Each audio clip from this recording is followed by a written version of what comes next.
Olá pessoal, estamos de volta para mais uma palestra muito legal. Dessa vez a gente vai falar com a Joyce. Ela é neuropsicóloga e ela vai falar como a ansiedade funciona em nosso corpo e como manejá-la em home office. A gente vem falando muito sobre técnicas, metodologias, programas, todos relacionados a como você consegue extrair o máximo desse trabalho de home office, mas ninguém ainda chegou a falar de uma parte muito importante que nos afeta, e não apenas nós da parte técnica, mas também toda a nossa família, que é exatamente essa ansiedade. A gente fala de isolamento, vamos se isolar por conta do coronavírus, todo mundo está fazendo isso, mas quais problemas isso traz, né? Principalmente para os nossos pais, os nossos avós, que estão isolados, sem aquele contato social, às vezes sem uso de internet, porque não tem aquela mesma facilidade que nós temos, né? Então, a Joyce vai trazer um pouquinho sobre essa ideia de ansiedade. A gente vai bater um papo legal aqui, que eu acho que é um tema muito, muito importante para que a gente junte a nossa parte técnica com a nossa saúde, não apenas física, mas mental, para que a gente continue aí produzindo legal, mesmo trabalhando em home office. Então, eu gostaria de dar boas-vindas a Joyce para a Semana Being Experts. No primeiro dia da semana, a gente teve um médico e agora a gente tem uma neuropsicóloga aqui. Então, que legal, né? Estamos trazendo aí uma equipe multidisciplinar para falar sobre essa temática. Então, Joyce, seja bem-vinda a Being Experts, tá? Muito obrigada. Eu fico muito feliz em ter essa possibilidade de falar com profissionais tão competentes como vocês e que a gente na área da psicologia, da neuropsicologia, sabe o quanto isso demanda em termos de exaustão emocional, né? Muito mais do que só ansiedade, enfim, mas numa questão de saúde mental como um todo. E, enfim, eu acho que eu vou começar me apresentando. Então, eu sou a Joyce, sou esposa do Diego, que falou com vocês esses dias sobre TDAH. Sou psicóloga e neuropsicóloga, então a neuropsicologia é uma especialização que a gente faz na psicologia, é uma das especializações reconhecidas pelo nosso conselho. Sou mestranda em Biociência e Saúde, sou especialista em algumas coisas e dou aula e faço atendimento em consultório, sou servidora pública, enfim. Demanda não falta, né? E a ideia é que vocês possam se sentir cuidados hoje e tenham essa condição de manejar um pouquinho. Então, um aviso já bem importante que eu quero passar é que, por melhor que seja a técnica, ela não substitui um processo terapêutico, tá? Mas, de fato, ela vai dar para vocês uma condição de começar a desconfiar de algumas coisas, de fragilidades cognitivas, enfim, né? Então tá, bora lá começar, que eu vou compartilhar uma tela aqui com vocês. Tá. Vamos entender um pouquinho, então, qual que é a função das emoções. Por quê? Porque a ansiedade, ela é derivada de uma emoção básica, tá? E ao longo da nossa vida, assim, principalmente no início, nós temos acesso, nós acessamos em nós mesmos tipos diferentes de emoções. Só que o que não é muito comum é a gente entender e pensar a que serve, a que está a mando de quem que essa emoção veio, sabe? De qual que é a função dela. Então, eu fiz um link com um filme que é Divertidamente, que eu super recomendo. Então, quem tem filho, assista com filho. Quem não tem filho, não tem vergonha, não. É um filme de animação infantil, mas ele nos dá a condição de fazer uma coisa que chama na psicologia de psicoeducação, que é entender um pouquinho sobre esses processos. Uma outra coisa que eu esqueci de falar. Eu sou psicóloga e trabalho com abordagem cognitivo-comportamental. Então, é uma das metodologias de trabalho na psicologia que a gente considera os processos cognitivos, as estruturas mentais, para entender comportamentos, emoções e tudo que acontece com o ser humano, tá? Então, por isso que tem essa base, daí mais a neuropsicologia, vocês estão vendo meu amigo aqui do lado, daqui a pouco ele vai nos ajudar a entender um pouquinho qual que é o lugar da ansiedade, onde é que ela mora.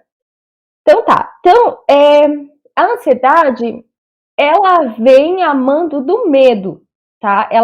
A emoção primária, as emoções primárias medo, raiva, tristeza e alegria. Só essas quatro. E aí, ao longo da vida, elas vão se juntando, se complexificando e se tornando as emoções mais complexas. A ansiedade, então, tendo como base o medo, ela vem como mecanismo de defesa. Afinal, o medo serve para quê? Se nós não tivéssemos o medo, nós poderíamos ir até um prédio de muitos andares e pular. Por que a gente não faz isso? Por que a gente não atravessa a rua sem olhar? Por que, né? Por causa do medo. O medo, ele é de um instinto de sobrevivência de nós seres humanos quanto espécie, tá? Lá atrás, no ser humano, no Homem das Cavernas, quando ele deparava com um mamute gigante, ele tinha que ter um respaldo biológico para poder entender se ele atacava, se ele fugia, se ele freezing, né, se ele congelava, que são mecanismos de defesa.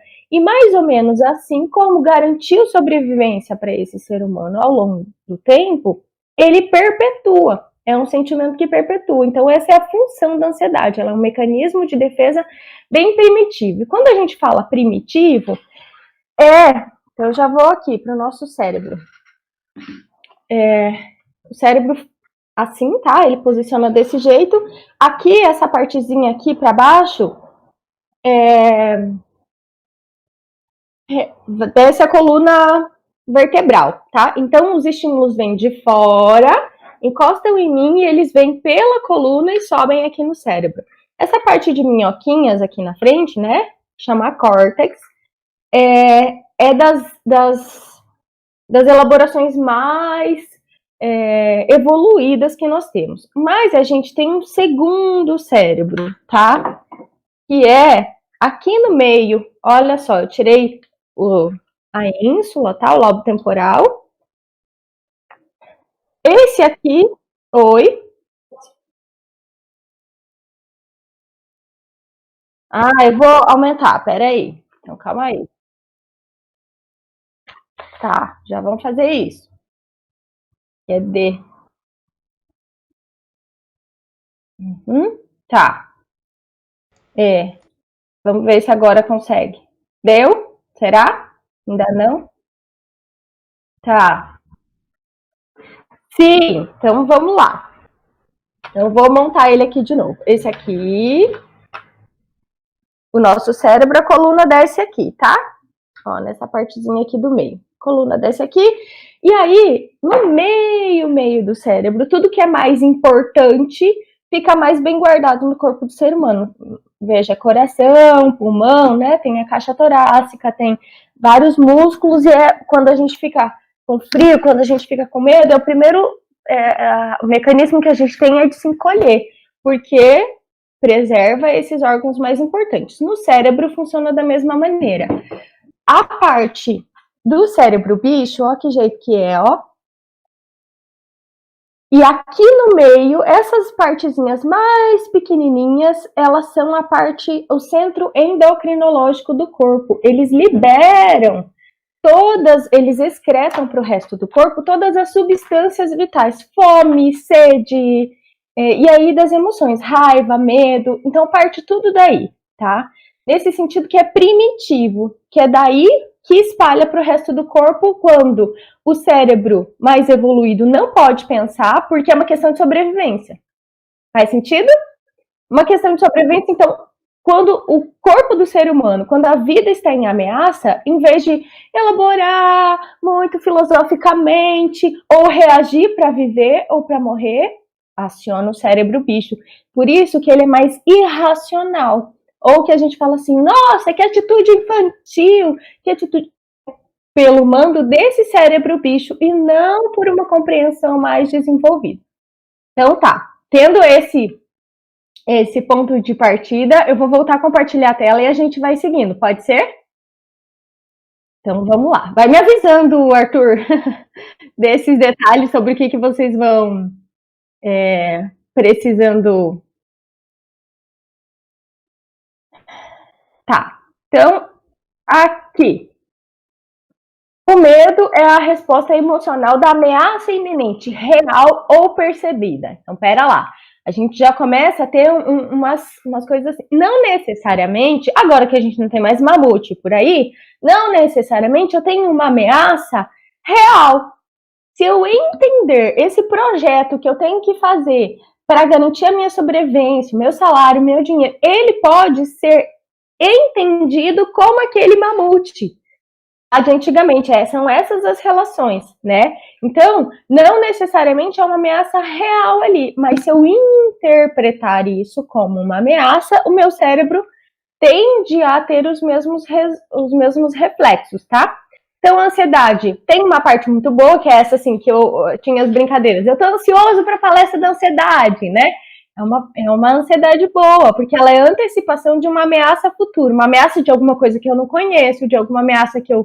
Como é que vai ser, né? Então, essa é uma parte boa. Mas a gente tem uma parte da ansiedade que é ruim, que ela configura os transtornos da ansiedade, que eles se diferenciam do medo ou da ansiedade adaptativa, que é essa que faz a gente se mover, que é essa que faz a gente trabalhar para garantir a sobrevivência, de uma forma, né, que faça bem para a nossa vida. Mas quando eu começo a perder funcionalidade, quando eu deixo de fazer, de conseguir fazer o meu trabalho em função do medo de não conseguir terminá-lo, ou, oh meu Deus, o que eu vou fazer para dar conta disso quando a preocupação sobre o trabalho se torna maior do que a execução ou do que o próprio trabalho, aí eu tenho um problema, tá?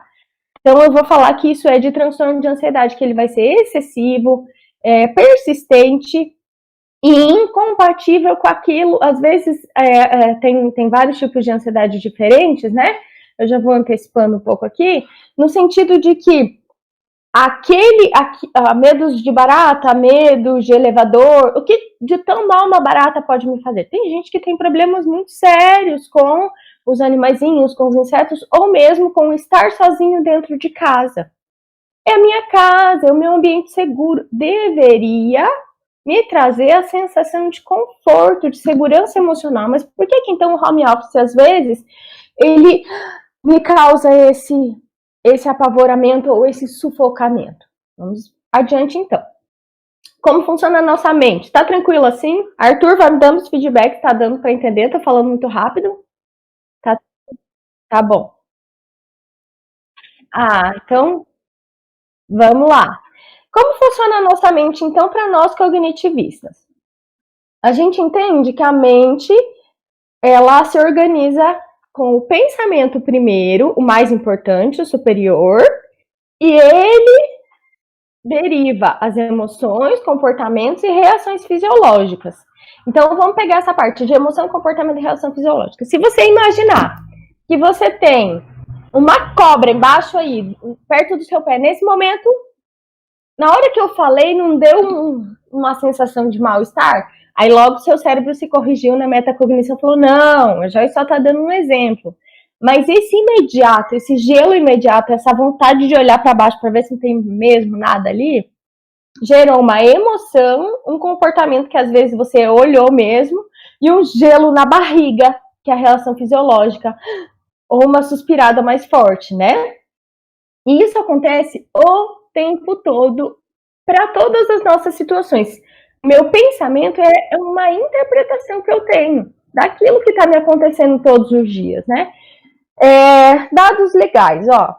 Interessantes, legais não tanto, né? Mas a OMS, ela classificou o Brasil como o país mais ansioso do mundo, né? Com 9,3% da população com um transtorno, que não é aquela manifestação funcional da ansiedade, é um transtorno, tá? E aí que tem o nome de alguns, para vocês entenderem, assim, a ansiedade ela pode se manifestar desde muito cedo, ou seja, desde muito criança. A gente pode ter, eu falo que é um alvará genético, do mesmo jeito que a gente herda cor de olho, cor de cabelo dos pais, dos avós, nós herdamos também tendências a desenvolver ansiedade, depressão, né?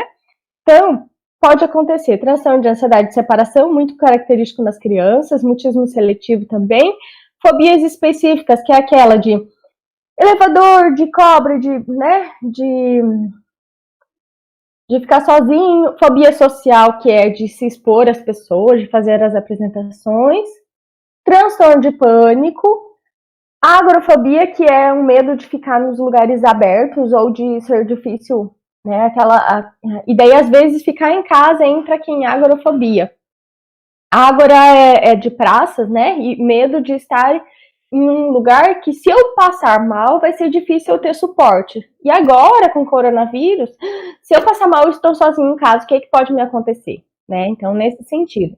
Transtorno de ansiedade generalizada, que todas as coisas, a cabeça fica sempre ali, pensando o que vai acontecer, como é que vai acontecer, fica tentando antecipar e prever todas as coisas o tempo todo, isso é extremamente exaustivo. E o transtorno obsessivo compulsivo, ele é de uma outra classe, mas tá ali, né? O obsessivo compulsivo é aquele negócio de fazer os rituais, tá? Isso entra até em uma classe específica, mas é parte da ansiedade. Então vamos conhecer o nosso corpo um pouquinho. Quando eu sei, Joyce, que a ansiedade está me pegando, qual que é uma dica para eu saber de sintomas físicos da ansiedade? Como ela pode manifestar? Eu tenho alteração de frequência cardíaca aumentada, palpitação, que é aquela batedeira no coração, assim, né? Então, pode ser. Falta de ar, respiração rápida, assim, parece que o ar do mundo tá acabando. Dor ou pressão no peito, sensação de asfixia, parece que alguém tá apertando sua garganta mesmo. E aí não é porque a origem é psicológica que o sintoma é menor, tá? O sintoma é pesado, é puxado. Quando faz um ataque de pânico é diferente de transtorno do pânico. Ataque de pânico é um pico de ansiedade, são os 10 piores momentos, os 10 piores minutos da sua vida. Em 10 minutos você faz uma crise e tem muitos sintomas físicos, cognitivos e comportamentais. Então é bem ruim. Mas tem um manejo e as técnicas de hoje dá para organizar isso. Vertigem ou tontura, se sentir meio assim, né, meio perdido. Sudorese, calores, calafrio, náusea, estômago embrulhado, diarreia, flatulência, tudo isso, aquele piriri que dá de nervoso é sintoma ansioso, tá? Tremores na mão, estremecimento, às vezes você sente a perna tremer também, formigamento, dormência nos braços, nas pernas, fraqueza, desequilíbrio, parece que você vai desmaiar, essa sensação assim de fraqueza, né? Ou tensão muscular, que fica tudo duro, tudo meio travado, boca seca. Tudo isso são sintomas físicos. Os cognitivos são, eu acho que os piores, assim, o que dá mais medo. O medo de perder o controle, de ser incapaz de enfrentar, que daí parece que a sua cabeça vai te dando várias cenas de catastrofização, de um negócio ficando muito gigante, tá? Medo de dano físico, parece que você vai morrer, pensa, você tá sentindo todos aqueles sintomas físicos e a interpretação que o corpo vai fazer é de que realmente tá tudo ferrado mesmo, que você vai morrer naquela hora. É muito comum a sensação de morte iminente quando você tem um ataque de pânico, um pico muito grande da ansiedade, mas assim, não vai morrer. É muito importante esse é o funcionamento da ansiedade, ela tá te colocando em alerta, e aí o que a gente precisa entender? A serviço de quem que esse sentimento veio? A ansiedade é uma manifestação do medo, e eu preciso entender medo de quê? O que é? Quais são as coisas do meu ambiente que está disparando isso? Então, se você sentir todas essas coisas que eu estou falando, para tudo e vamos identificando o que é que está me causando. É o projeto, é o cliente, é o tempo, eu não sei, não sou um BIM expert, o que é que está acontecendo que me faz trazer esse tipo de interpretação sobre o meu ambiente, tá? Então, medo de dano físico, de morte, ou de enlouquecer, parece que aquilo tudo vai tirar você do seu centro. Pensamentos ou coisas assustadoras, daí todos aqueles filmes que vocês viram na adolescência, de filme de terror, parece que vem tudo, né? Porque aí abre a gaveta do medo, um gavetão assim bem grande, aquele de arquivo suspenso, e tira toda a pasta do medo, e bota tudo ali na sua frente. Percepções de realidade, parece que você vai sair de você, né? Muda o perfil de atenção, hipervigilância para o perigo, bater uma porta, você já fica assim, tudo te causa. Então, esses são sintomas cognitivos da ansiedade. A memória fica desorganizada, até porque a atenção está voltada para as coisas que podem te causar um dano. Então, a memória, eu nem quero saber agora, você fica para lá, eu quero saber de onde que vem o tiro, para eu ficar atenta. Esse é o processo que o cérebro faz, tá? Mesmo, e você ali, tentando fazer o projeto, tentando trabalhar, e o seu cérebro trabalhando em outra dimensão. Dificuldade de raciocinar, você perde o objetivo, obviamente, porque aí o objetivo do cérebro vai ser sobreviver a quê? Ao projeto, ao trabalho que você está fazendo. Mas se você não parar o que você está fazendo, entender, olhar para você, entender o que está vindo da onde, né? Não vai dar para a gente regular isso. Então, por isso que eu estou dando todo esse passo a passo para você reconhecer os sinais físicos, cognitivos e comportamentais, para daí conseguir manejar. Tá? Primeiro passo de resolução do problema é identificar o problema, tá? E aí os comportamentais, eu vou tentar fugir, eu vou tentar escapar, e daí eu fico levantando, eu fico saindo, eu fico voltando, eu não consigo pegar aquele trabalho para fazer. Às vezes parece que a perna paralisa, que é, né, paralisia ou imobilidade, o braço paralisa, fica andando de um lado para o outro, né? E dificuldade para falar também. Tá bom. Os emocionais, nervoso, tenso, irritado, assustado, impaciente, frustrado, com choro, tá? Aqui eu já expliquei um pouquinho, então vou voltar lá, parar de compartilhar a tela para a gente conseguir. Cadê? Para a gente conseguir entender como que o troço todo funciona. Aqui, bem nesse cantinho, essa aqui é glândula pituitária, tá? Mas nesse cantinho tem uma outra bolinha bem pequenininha aqui, ó. Consegue ver, ó? Essa aqui em rosinha. Essa aqui, com essa parte aqui que eu coloquei em azul, dispara a sensação de medo, de ansiedade. Então, é daí que vem. Mas, essa outra bolinha aqui, que é a amígdala, tá, gente? Consegue ver? Será? Essa bolinha aqui. Isso tudo fica aqui dentro no lobo temporal, aqui do lado do nosso cérebro. Se a gente pudesse colocar o dedão assim, fica lá dentro, encostadinho nessa parte daqui, tá? Então, é separado a pecinha, mas no cérebro é tudo muito coladinho, tudo muito junto. Aqui é tonsila, tá, gente? Ninguém faz retirada de amígdala. Para fazer retirada de amígdala tem que abrir a cabeça, não o pescoço. Tá, então a amígdala, junto com o hipotálamo e o epitálamo, que são aquelas bolinhas, elas disparam para o cérebro e inundam o cérebro de cortisol e adrenalina. Essas são as substâncias neuroquímicas que fazem a ansiedade passar por nós. E aí isso vai descer e vai lá na glândula suprarrenal, que é tipo um chapéuzinho que a gente tem no rim ali, para cima do rim um pouquinho. E aí, aí descarrega no resto do corpo, entra muito forte na corrente sanguínea esse cortisol e adrenalina. Então, o que faz a minha ansiedade subir? Cortisol e adrenalina.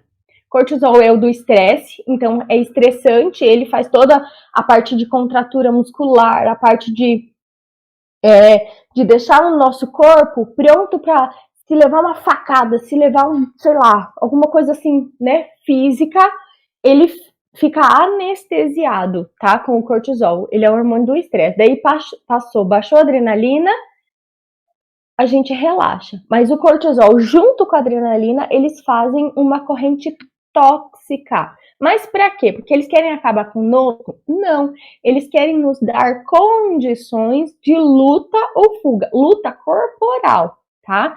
Porque lembra lá que eu falei do Homem das Cavernas e tal? Ele tinha que lutar ou com outro homem, ou com um bicho muito grande, e tinha que ter força para correr, ou força para fugir. Então é nesse sentido. Só que a gente não tem mamute e nem corre para lugar nenhum. A gente está sentado na frente do computador. E aí essa descarga de cortisol e adrenalina, ela só detona a nossa musculatura e nos causa uma sensação muito de de cansaço, de dor, porque eu não vou fazer esse embate físico. O troço todo acontece na base do pensamento, da interpretação, que o meu cérebro interpreta aquilo como um grande perigo. Então, vamos evoluindo nesse pensamento, tá? Então, vou voltar a compartilhar a tela com vocês.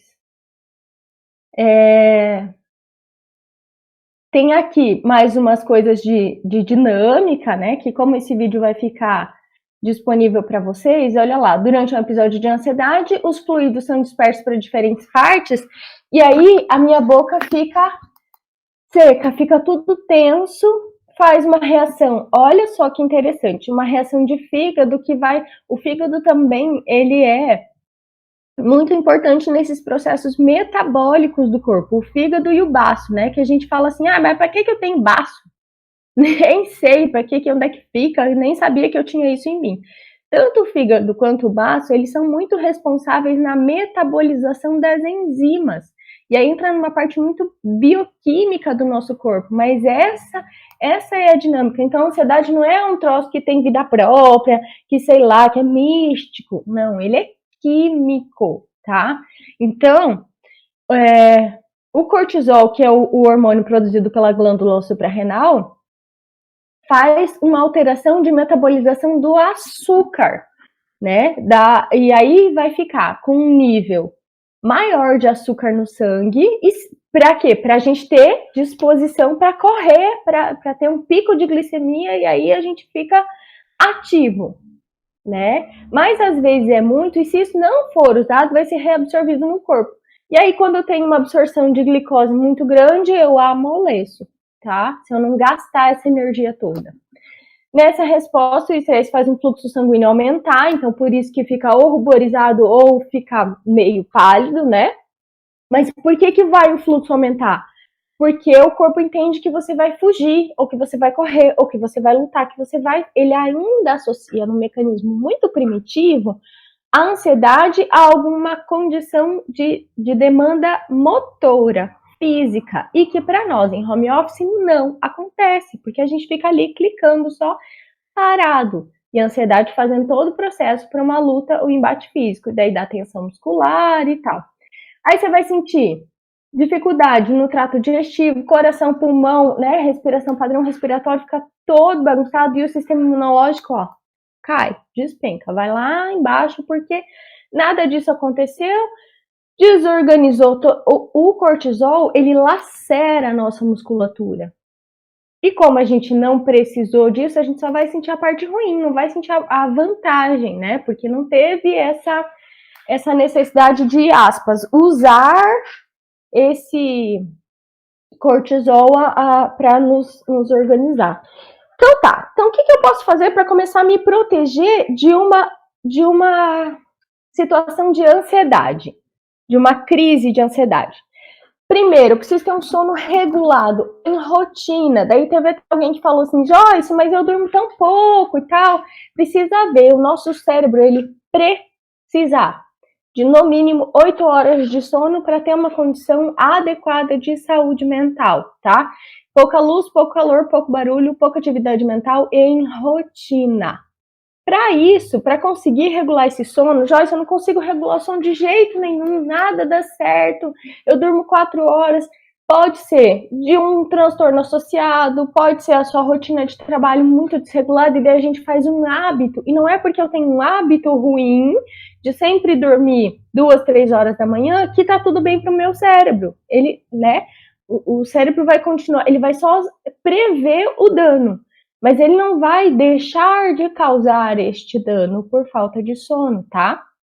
Então, existe morte neuronal quando você não dorme às 8 horas, quando você não dorme todo dia. E 8 horas de sono noturno.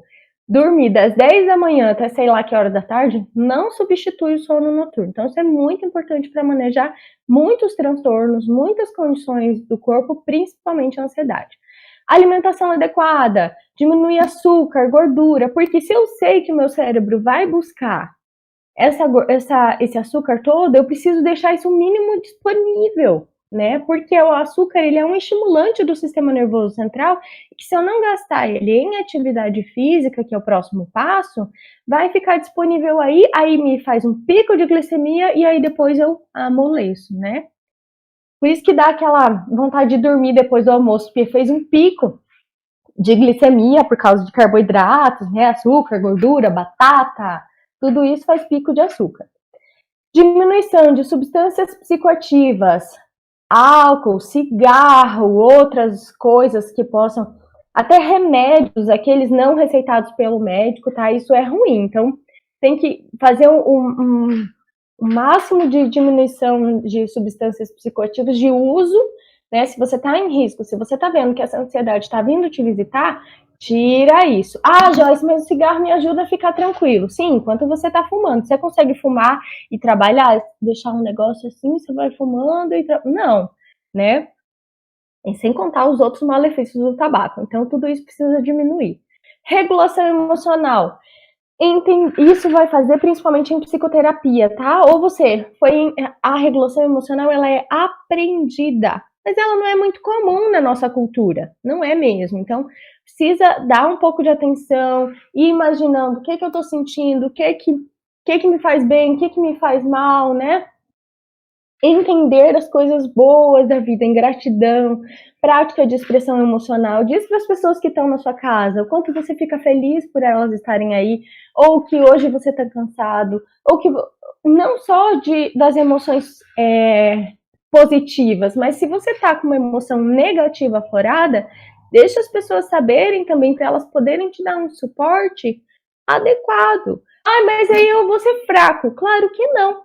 Né? Se não fosse para a gente chorar, o olho não nasceria furado, concorda? Né? Então precisa que todo mundo tenha um pouquinho dessa humanização. Você não é um robô, você não vai ser menos maravilhoso porque falou que está triste hoje. Pelo contrário, você vai se tornar humano e aí com um rendimento, com um trabalho muito mais tranquilo por se liberar em termos de sentimento e se permitir ficar triste. A tristeza também tem a função. Lembra que eu falei lá no começo? A tristeza também tem a função dela. É importante a gente se conectar com isso. Um ganho muito grande disso é em psicoterapia. Então, nós psicólogos temos agora, já tínhamos, né, uma resolução que nos permite fazer psicoterapia online. Então, se você nunca fez psicoterapia, se você não teve esse momento, vai atrás, busca, tem vários profissionais atendendo por uma resolução que chama EPSI, né, das TICs, das tecnologias da informação e da comunicação. Aproveita esse momento, aproveita, se conhece, tem um ganho de regulação emocional, né? Rede de apoio, que é sua família, as coisas boas da sua vida, seus amigos, seu cachorro, seu bichinho de estimação, tudo isso é rede de apoio. Quem tá aqui, ó, quem te estrutura, quem dá base, quem dá sentido para o seu esforço? Acesse isso mais vezes, isso também vai dar um pouco de conexão com aquele esforço. Para que eu vou enfrentar um mamute? Porque eu tenho meu bebê aqui do lado, ou porque eu tenho meu marido, ou porque os meus pais, ou porque, sei lá, para quê? O que é apoio? O que te dá motivos para enfrentar esses grandes desafios da vida? E aí, a indicação de psicoterapia, suporte médico, se necessário, porque apesar de a gente ver essas técnicas aqui, bem legais, elas não substituem um bom processo terapêutico de autoconhecimento e tal, né? Então, vamos lá. Vamos para uma parte mais prática. Eu vou voltar aqui para ficar aparecendo aqui com vocês. Eu vou pedir agora para vocês sentarem numa posição bem confortável, reclina um pouquinho assim, né? Se conseguir deitar no sofá agora, deita. E eu vou começar a ensinar algumas técnicas. Quanto mais você praticar essa técnica, melhor, porque o seu corpo vai processar ela de uma maneira melhor e vai ter um desempenho melhor quanto mais você fizer, tá?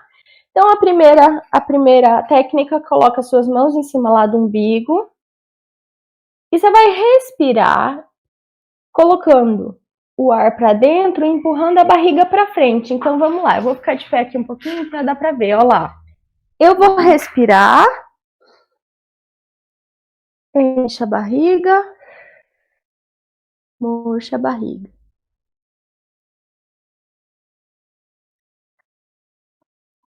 Enquanto vocês vão respirando assim, enche bem a barriga,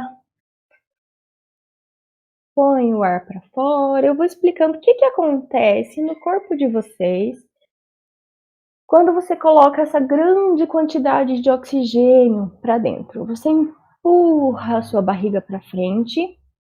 O diafragma, que é um músculo que está na base do pulmão, ele desce porque tem um espaço. Você empurrou o seu abdômen para frente e o pulmão enche na maior capacidade de litros de oxigênio que ele consegue.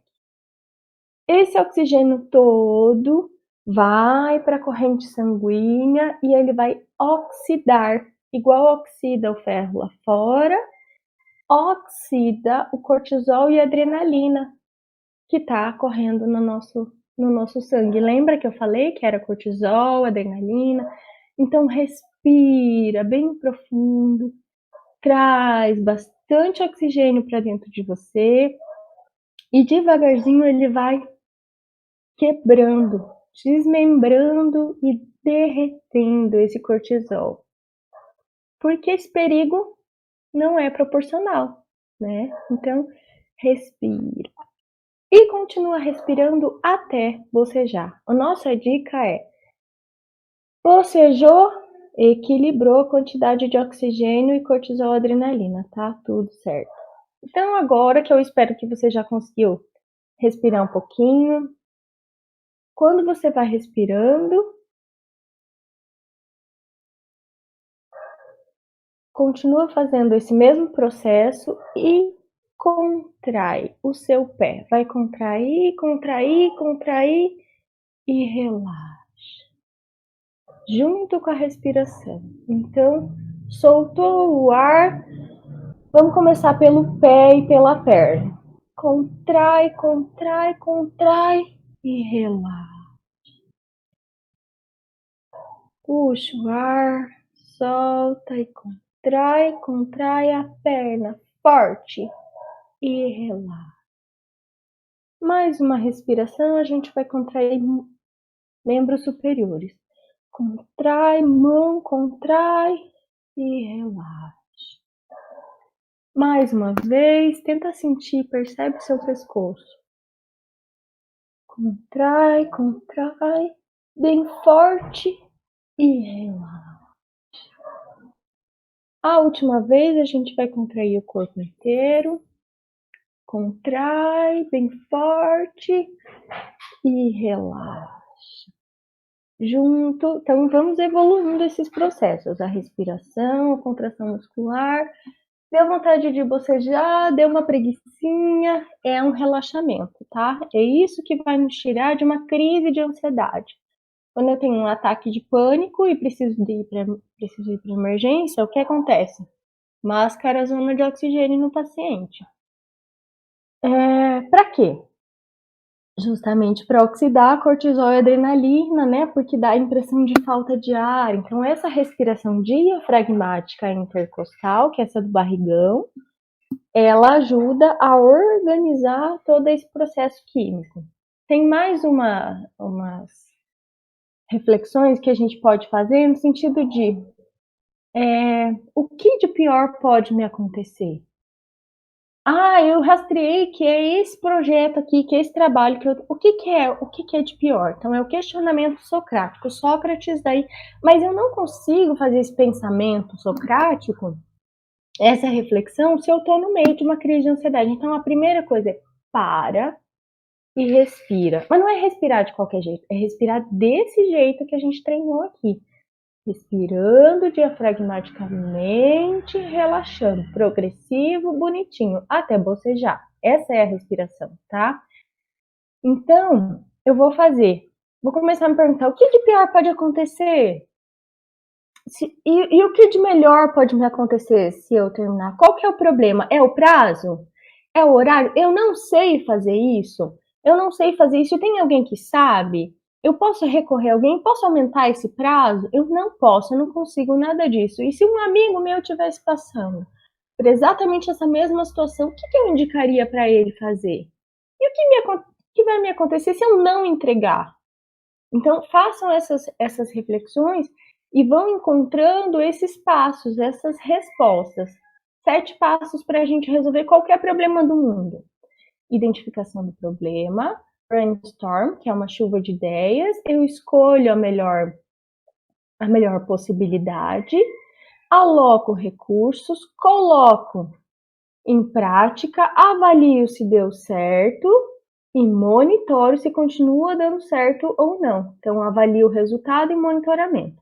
De novo, identificação do problema, brainstorm, escolha da melhor ideia, implementação dessa prática, alocação de recurso, implementação da prática. Alocação de recurso o que eu preciso? Preciso de um computador novo, eu preciso fazer um contato, eu preciso atender BIM, eu preciso ler um livro, então aloco recurso, implemento a prática, avalio o resultado e monitoro se continua funcionando. Parou de funcionar? Epa, peraí, o que tem que acontecer? Volta os passos, né? Então, vamos lá. Isso também me ajuda a manejar a ansiedade. E escrevendo, tá, gente? Só no meio de uma crise de ansiedade, o nosso cérebro não dá conta de fazer todos esses processos. Então, anota, ou no computador, ou no bloco de notas, ou no caderno, anota, põe para fora, para daí facilitar o processo de organização do pensamento. Mais uma técnica legal, uma técnica de imagem bem gostosa. Quando você respirou, conseguiu, bocejou, uma outra estratégia é você imaginar um lugar seguro. Por quê? Desse mesmo jeito que o nosso cérebro interpreta coisas que são coisas que não estão de fato acontecendo, ele faz erros de processamento para mais e para menos, a gente usa essa mesma estratégia do cérebro para conseguir fazer com que ele se acalme, com que ele se beneficie. Então, se eu estou percebendo, se eu interpretei, mesmo que não seja real, o input que o meu cérebro faz é, quando vocês fazem lá, coloca lá os dados no BIM, colocou o dado errado, que não condiz com a realidade, o programa vai rodar em cima do dado que você colocou. Não do jeito que é lá aonde que vai ser a obra, certo? Do nosso cérebro também. Se você coloca a informação diferente do que é na realidade, é com isso que ele vai trabalhar. Então a gente reverte isso para o lado positivo. E eu tento imaginar um lugar muito seguro e paro de me conectar com essa realidade que eu não estou conseguindo dar conta nesse momento. Em pouquinhos minutos você consegue. Então, fecha o seu olho, respira e tenta imaginar um lugar tranquilo, um lugar seguro, onde está tudo bem. E respira. Olha bem para esse lugar seguro. Quais são as cores? Qual é o som desse lugar? Se você está sozinho, se tem alguém, e respira no seu lugar seguro. Aproveita bem esse lugar e faz um quadro bem grande. Um quadro desse lugar seguro, coloca bem alto na frente dos seus olhos. Põe uma moldura bonita e vai trazendo para perto, bem perto, até entrar no seu coração. Vai voltando para a Semana BIM Expert, da palestra com a Joyce, abrindo seu olho e tenta acessar esse lugar seguro. Tá lá no seu coração guardado? Pois muito bem. Toda vez que você precisar, você para o que você está fazendo, se recolhe, respira e vai para o seu lugar de segurança. E fica lá o tempo que for necessário para você se sentir bem, para você relaxar. Tem mais duas técnicas que eu queria só mencionar. Uma é a Mindfulness, que é uma técnica de atenção plena, mas só vou falar sobre ela, a gente não vai fazer a prática dela, mas tem muito material disponível, de vídeos do YouTube, de material, mas procurem material científico, tá, gente, para estudar essas coisas, ou procurem um bom terapeuta. Mindfulness é uma técnica de atenção plena, tá? Mind, né, da cabeça toda inundada, plena no sentido de atenção, tá? É da gente fazer como se fosse uma meditação, uma coisa parecida, mas a gente começa com coisas muito breves, muito iniciais, de ter consciência corporal, né? Da onde que eu tô sentado? Tenta sentir, assim, a perna na cadeira, as costas encostando na cadeira. Tenta sentir os limites do seu corpo. Foca o pensamento nisso, né? É nesse sentido de você conseguir fazer uma coisa de cada vez, e isso vai se expandindo tanto para manejar emoções muito alteradas, e aí principalmente as negativas, quanto para você conseguir render. Quanto mais você exercita essa atenção plena, mais o seu cérebro utiliza esses recursos na hora de fazer trabalhos que não estejam diretamente relacionados com essas coisas da meditação. Então, quando você vai estar trabalhando, você vai estar trabalhando, mas o seu cérebro vai falar: ei, eu já sei, eu sei como tem que fazer para concentrar, porque você já deixou ele praticando, você já deixou, né, ele bem carregado de informações dessa prática, ele conhece isso muito bem, então ele vai te dar mais domínio, e aí, claro, seu rendimento vai ser maior, o custo cognitivo, a energia cognitiva envolvida vai ser menor, e você vai ter menos sensação de estafa, menos sensação de, oh meu Deus, quando isso tudo vai passar, porque você já vai calibrar o seu cérebro para trabalhos com concentração, tá? E a última dica que eu queria passar para vocês é de hora de se preocupar. Joyce, nada disso está funcionando, mesmo assim a minha cabeça fica ali me inundando de e se, talvez eu deveria, mas eu tenho que... Então, uma outra estratégia bem legal, e elas são todas complementares, né? Tanto a respiração, a relaxamento progressivo, a técnica de imagem, elas são complementares. Num processo terapêutico, a gente vai adequando, tá? Individualmente, para aquilo que você faz, para os seus disparadores, a gente escolhe a melhor técnica. Por isso que, assim, é meio solto, é mais para vocês conhecerem e terem a certeza de que sim, existe como manejar tudo isso. Então, não hesitem em procurar, não hesitem em se beneficiar em termos de saúde mental, de conhecer o próprio corpo, de conhecer o próprio funcionamento, né? Então, a hora de se preocupar tá ainda muito no começo e fico me inundando de preocupações. Eu vou parar e vou escolher uma hora do dia lá na minha rotina, que é super necessária nesse período, e sempre, né? A rotina é muito positiva para o nosso cérebro. Eu vou botar um momento lá de me preocupar. E de preferência que seja longe do horário de dormir. Então, pode ser em final de tarde, assim, sabe? Finalzinho de tarde, 5, 6 horas e tal. Esse é o horário que eu vou parar o que eu tô fazendo de trabalho e vou só me preocupar. Mas pra quê? Por que você vai me dizer, olha, então se preocupe? Por quê? A gente precisa educar o cérebro. Quando vier aquela preocupação, eu no máximo anoto ela aqui e boto naquele caderno que fica pro lado, porque não tá na hora. Então eu disciplino o meu cérebro nesse sentido, de falar assim, não vou deixar de me preocupar com isso, mas eu vou preocupar e vou fazer todas as hipóteses catastróficas 5 horas da tarde. Agora não vou pensar sobre isso. Vou pensar aqui, anota ali, ó, para não perder essa preocupação. E aí, você pode entrar numa rotina de conseguir redirecionar o pensamento, para ele não ficar ali, persistindo, perseverando. Você não ignora ele, você fala assim, vou fazer reunião com você 5 horas, tá? Então, dá licença. Passa depois. Né? Nesse sentido só de disciplinar. Isso nos ajuda bastante a regular e daí, obviamente, diminuir. Porque vai chegar 5 horas, você pode escrever todo o plano, se precisar chorar, chora, se precisar... E termina essa reunião com a preocupação às 5 horas da tarde, com uma baita de uma respiração, com técnicas de relaxamento, toma um banho, come alguma coisa e toca o baile. Se precisar continuar trabalhando, vai, se não, acabou o seu dia e só vai se preocupar de novo no outro dia. Tudo bem? Gente, acho que era isso. Bem em cima do laço do tempo. Tô aberta aí, Arthur. Conte pra mim como... Eu adorei. A minha esposa mandou uma mensagem para mim aqui dizendo: não durma não, que você vai ter que terminar a apresentação, né? Vai ter que fechar, porque eu já estava aqui, ó, bem zen.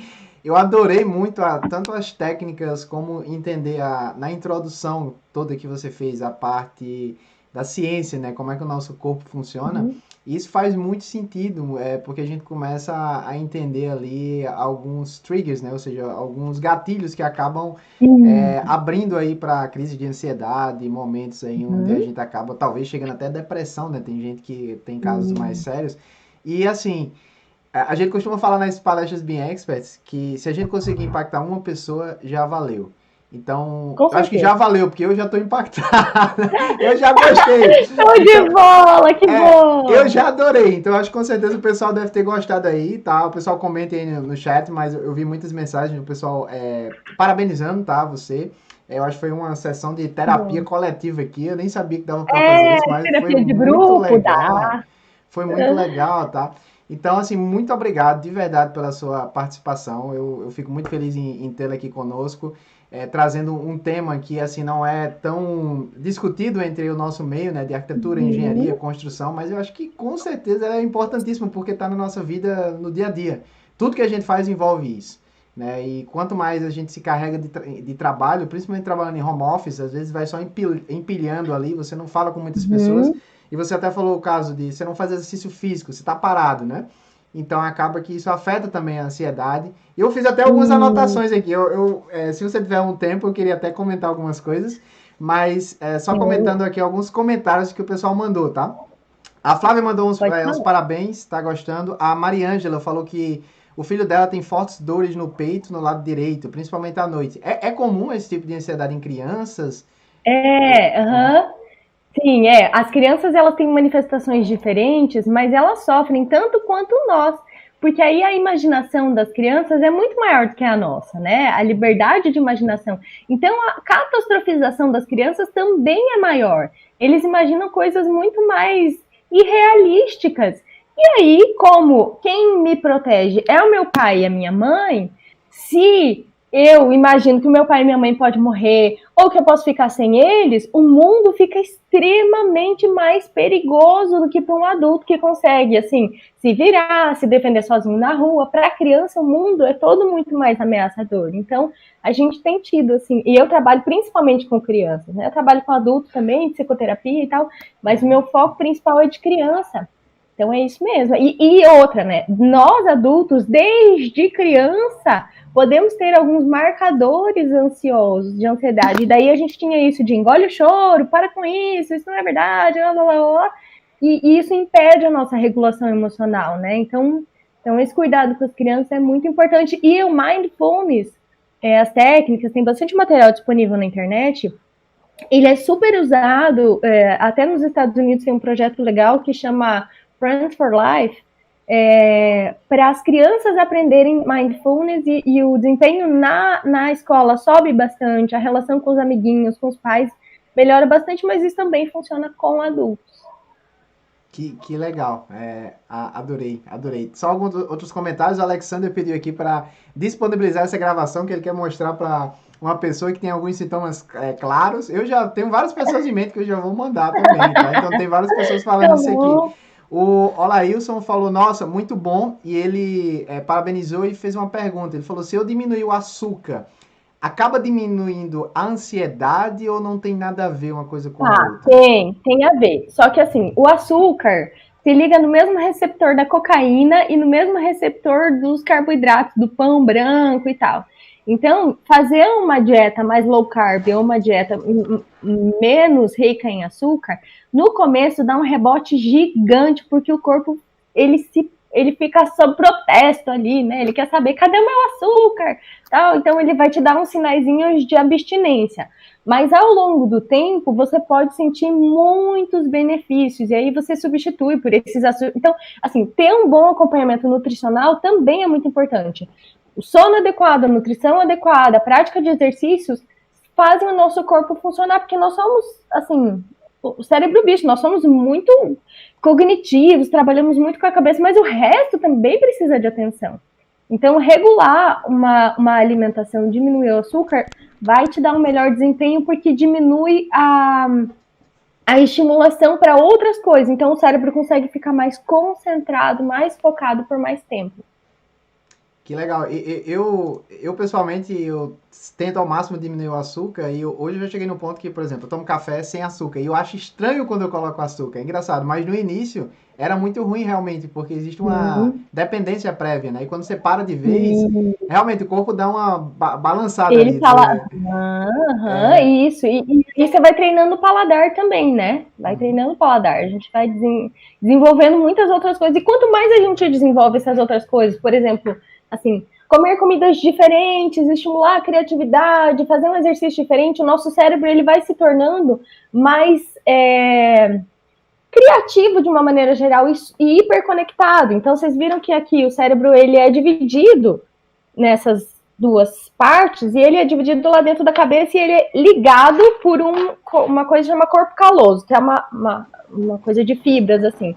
Então, a gente favorece essa conexão dos dois hemisférios fazendo essas atividades diferentes, porque aí o cérebro vai ter que usar caminhos que ele não usava antes, e no frigir dos ovos nós nos tornamos mais inteligentes e produtivos, né? Ótimo. Alguns outros comentários. A Laísa falou uma palestra terapêutica, né? Bateu palminhas aqui. E o Luiz Nunes, ele fez uma pergunta. Posso fazer essas técnicas e meditação vipassana ou uma coisa ou outra? Não sei se... Eu não conheço Vipassana, eu acho que já... Ele falou, eu não sei se foi ele, mas que falou já na palestra do Diego, que são tipos diferentes. Então, gente, a técnica que você encontrar, tá? Se você quiser fazer alguma coisa de Buda, não sei, não existe um único caminho. Na psicoterapia, na terapia cognitivo-comportamental, enquanto ciência e psicologia, a gente tem algumas técnicas reconhecidas pela psicologia. Mas não é uma coisa ou outra, entende? É o que você se adapta, é o que você domina. Eu tenho pacientes que super se dão bem e se regulam em termos de ansiedade fazendo yoga. Yoga não é uma técnica da psicologia. Mas se o meu paciente se dá bem com isso, se você se entende bem com isso, se te faz bem, se te regula, show! Tem uma outra coisa, Arthur, que eu queria colocar, que eu estava até falando com o Diego esses dias, que assim, não é ansiedade, essa coisa não é muito comum, assim, daqui do Be Expert e tal. Mas o expert é a pessoa. O Be é um recurso, né? Então, quem merece cuidado, carinho, atenção, toda essa regulação é o expert, que é a pessoa. Então, por isso, esse que é a entrada, né, da psicologia, porque nós trabalhamos onde estão as pessoas, né? Sim, e até já trazendo outro comentário aqui que a gente recebeu agora, foi da Priscila. Ela falou, muito bom mesmo, sempre digo, BIM é para pessoas e por pessoas, então é exatamente essa ideia, né? A gente está utilizando aqui uma metodologia, mas acima de tudo nós somos humanos, né? Então, com certeza, tudo isso está na mesma caixa, digamos assim. É isso mesmo. Show de bola. Mais comentários, tá? A Renata, ela falou muito bom, obrigado, Arthur, por trazer esse tema. Na verdade, eu agradeço a Joyce, tá? Por estar aqui com a gente, tá? Ela que teve esse esforço aí, a gente fica muito feliz.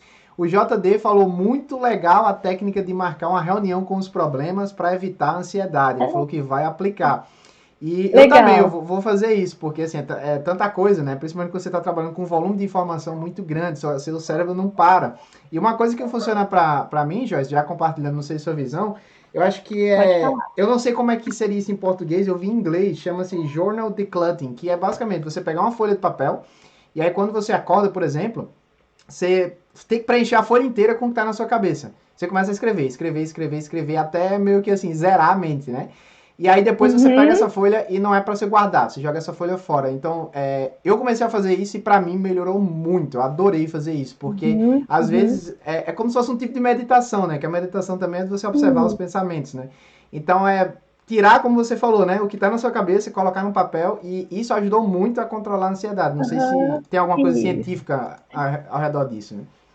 Eu não conheço por esse nome, mas posso até dar uma pesquisadinha, mas a ideia é que a gente discipline, que a gente organize isso. Nosso cérebro, ele também trabalha por demandas, não é só o nosso escritório, mas o nosso cérebro também. E aí essas informações ficam competitivas ali. Se você não der um caminho, sabe, uma vazão para isso, esse troço vai ficar rodando lá e vai ficar voltando. Então a gente para tudo e fala, não, peraí, você aqui, ó, e dá uma regra para esse troço todo que fica correndo solto na nossa cabeça. Pensamento é meio como um cavalo selvagem, entendeu? A gente precisa dar uma treinada nele. Tem que acalmar ele, senão machuca, né? Isso mesmo. Temos vários comentários aqui, tá? O Paulo falou muito legal essa palestra. Tô só lendo aqui, excelente tema, todos deveriam assistir. O Valdir, que é nosso aluno, falou muito bom, super palestra e aula, parabéns, muito didática. Vou repassar para um monte de gente, tá? O Danilo Almeida, também nosso aluno tá aqui, ele falou, eu e minha esposa adoramos, onde tem mais uma dose dessa palestra? Um show. Então já deixa eu colocar, Arthur, já deixa porque ter assim, os contatos aí também, né? Deixa, até porque assim, às vezes eu começo a cavocar nesse negócio e para algumas pessoas pode ser que pegue um pouco mais do que para outras. Então, se de alguma maneira essa fala de hoje deixou alguém que for ver esse vídeo desconfortável ou muito sensibilizado, ou você não conseguiu se recompor, deixa os seus contatos, Arthur, para as pessoas realmente falarem, porque é da minha responsabilidade técnica fazer com que você fique melhor do que você chegou. Tá? Se isso te abalar de alguma maneira, me chama, eu termino de organizar isso, ou mesmo para um processo de psicoterapia. Eu trabalho com EPSI, já trabalhava antes, então estou super à disposição para ter novos pacientes, inclusive agora, se quiser, ou se não eu indico alguém mais próximo. Agora, a orientação do nosso Conselho Federal é que a gente evite, nesse momento de pandemia, o atendimento presencial, então acaba que todos estão tendo um pouco mais essa abertura para o EPSI, mas né, depois que tudo isso voltar, procure aí um terapeuta que seja da tua confiança, perto de você. É muito importante fazer psicoterapia, porque isso de fato melhora a nossa vida, né? Então é uma super recomendação. Tá, que ótimo. Então, se o Diego puder me mandar teus contatos aqui pelo celular, enquanto eu vou vendo, eu já coloco aqui, tá, ao final da palestra e o pessoal já entra em contato com você. A Laísa falou exatamente, Joyce, a alimentação é tudo. O Paulo falou, café sem açúcar é muito melhor. Tá? A Renata falou, Joyce, muito obrigado. Então, todo mundo está agradecendo demais a sua participação. Que legal. O Alailson também, muito obrigado pela palestra, obrigado por ter respondido. Estão dando dica aqui, para deixar o açúcar, começa a tomar limonada suíça sem açúcar. Café sem açúcar é pinto, falou o Luiz Nunes. E o Paulo falou, boa dica, limonada suíça com açúcar não tem nada a ver. E o Alexander Costa, também nosso aluno, perguntou se você atende pela internet. Olha aí. Atendo sim. Pronto, então eu vou colocar aqui os contatos dela ao final. E a gente está chegando aqui no final da nossa apresentação, Joyce. Eu queria mais uma vez agradecer muito a sua presença. Eu acho que foi um tema assim, de muita importância, principalmente nesse cenário atual que nós estamos, né, relacionado a coronavírus, tudo que está acontecendo, as pessoas estão isoladas em casa. E aí todo mundo pensa, como é que eu vou continuar fazendo minhas reuniões, como é que eu vou continuar trabalhando? E às vezes a gente esquece que a cabeça pode estar ali passando por várias situações complicadas, né? Então, muito obrigado pela sua participação, com certeza ajudou muita gente, vai ajudar muita gente que vai estar assistindo essa palestra durante aí essa semana, talvez centenas e milhares de pessoas, então a gente agradece muito a sua participação. Se você quiser deixar uma palavra final, só vou encerrar depois disso. Eu estou muito feliz em poder contribuir com pessoas que contribuem tanto com a construção do mundo melhor, né? Eu vejo assim, essa Ubin Expert e toda essa difusão de conhecimento como uma coisa muito produtiva para o mundo, e poder me colocar à disposição de vocês e melhorar, que seja um pouquinho do seu dia, que seja é muito gratificante. Então, estou super à disposição. O prazer foi todo meu de participar desse momento. Foi super legal poder, assim, ver um público diferente, né? Pessoas que não têm tanto acesso à psicologia. E é isso aí. Muito obrigada pela abertura. A gente que agradece, tá? Então, pessoal, acabei de deixar aqui os contatos da Joyce, tá? O Instagram dela é @neuropsicólogajoyce, né? E tem o telefone também, que foi enviado. O nome completo dela é Joyce Amanda Schwab Bieger. Como é que fala o último? Bigger. Bigger. Bigger. Nome muito legal. Então, fica aí esses contatos para todos vocês. E só lembrando, pessoal, que amanhã, tá? Nós vamos ter aí no início do dia a palestra, na verdade, à noite, com o Rangel Lage. E temos uma palestra também com o Sérgio Pinheiro, falando sobre a do Rangel Lage, como é possível ser um engenheiro estrutural trabalhando em home office ou trabalhando de casa. E a do Sérgio Pinheiro, direto da Irlanda, ele vai falar sobre transformação digital, como melhorar a colaboração entre times de forma integrada. Então, mais 2 palestras aí muito interessantes para que a gente consiga juntar um pouco dessas ferramentas, desse conhecimento que a gente vai aprendendo em cada um, para ter mais resultados trabalhando de forma remota e também saúde mental, como a Joyce falou aqui pra gente, tá? Estão perguntando da minha palestra. O que aconteceu, pessoal? Ontem deveria ser minha palestra e a gente teve problemas técnicos na palestra da Tainá, que já está disponível, inclusive, nas redes sociais. E por conta desse problema técnico, acabou que atrapalhou minha agenda, tá? Então, eu vou estar gravando essa palestra hoje para mandar para vocês. Vou estar mandando um e-mail para todo mundo que está inscrito na lista. E se eu conseguir, eu posso entrar ao vivo também após as palestras do Rangel e do Sérgio para a gente bater um papo. Mas se não, ainda vai ter um encerramento. No encerramento eu vou estar com vocês também, então a gente pode tirar dúvidas, a gente pode discutir muito conteúdo relacionado ao tema que eu vou palestrar. E além disso, eu queria só trazer aqui um spoiler. Na palestra de encerramento a gente vai ter direto lá de Londres, da Foster & Partners, o Décio Ferreira, que ele vai estar compartilhando um pouco para a gente sobre a visão dele e as dificuldades e desafios que eles estão tendo lá na empresa. Então, a palestra aí de alto nível também no encerramento. Então, se preparem essa semana, tem muita coisa legal acontecendo e a gente continua por aqui. Sigam aí as nossas redes sociais para ficar atualizado de tudo que está acontecendo. Se inscrevam também no link da palestra, dos sites, para que vocês recebam aí as comunicações. E é isso. Muito obrigado pela participação de todos e também pela Joyce. Valeu, pessoal. Beleza. Obrigada. Tchau.